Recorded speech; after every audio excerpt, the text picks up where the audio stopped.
So hi, still here, still in this chair, still in my pajamas. It's still the same night, but you're probably not watching this on the same night because I'm probably going to upload them over time. I don't know why I told you all that.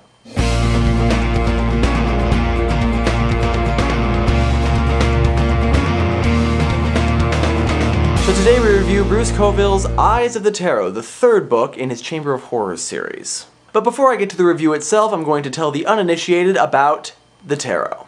This is the tarot, the deck of cards. The tarot is a deck of 78 cards, which are primarily used for fortune telling. The deck is separated into two parts. The first part is made up of 56 cards, which are basically like a deck of playing cards, except that the suits are slightly different and they add an extra face card in there. And the second part is made up of 22 numbered cards, which have other things on them, like the Fool, or the Devil, or the Lightning Struck Tower. Now each of these cards has a unique picture on it, like this, and the pictures each have significant meanings assigned to them. And it is these meanings that people who can read the tarot use to tell fortunes. But tarot reading is incredibly complicated because the individual meaning of each of the cards can change depending on where it's placed in whatever fortune reading you happen to be doing, and also whether or not the card is upside down. So this one card, could have 10 different meanings depending on the circumstances of the fortune telling. So it takes those who read the tarot deck a long time to really figure out how to do it adequately. So Eyes of the Tarot follows the story of Bonnie McBurney, a young high school girl with a dark past. That was odd the way I said that. Bonnie is visiting her grandmother one day when she comes across an old deck of tarot cards. She's immediately entranced by the beautiful artwork on the cards, particularly how realistic the characters look.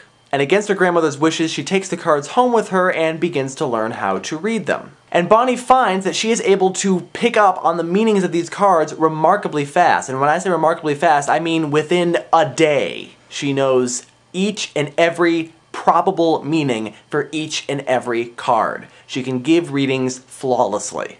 And she later finds that this has a lot to do with her and her past, but also a lot to do with these cards, which have quite a history and are certainly no ordinary cards. So, much like Bonnie, I am kind of interested in the tarot, but not necessarily from a fortune reading standpoint.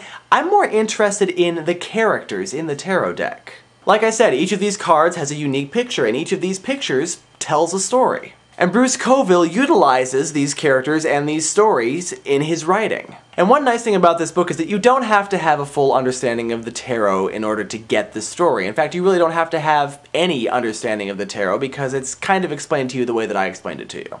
Like, I think when I first read this book, I didn't even know what a tarot was. I found out by reading this book. I also kind of like the protagonist in this one. Unlike Spirits and Spells, we only have one protagonist to focus on, and she has a fair amount of backstory and a fair amount of character growth to go through. And there is quite a lot of backstory in this book. We've got Bonnie's backstory, we've got the McBurney family backstory, and we've got the backstory of the tarot deck. And as with any book that has a whole bunch of backstories, it's kind of fun to see how they are woven together.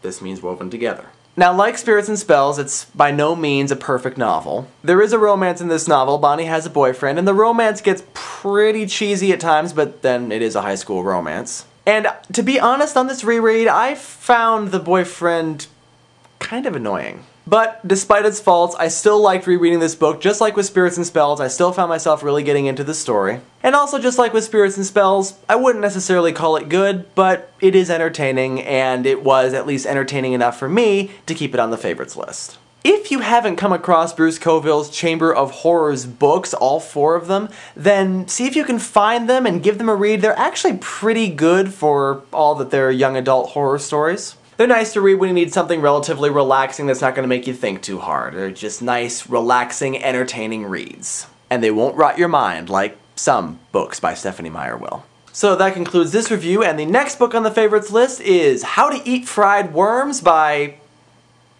Who wrote that book? Thomas Rockwell?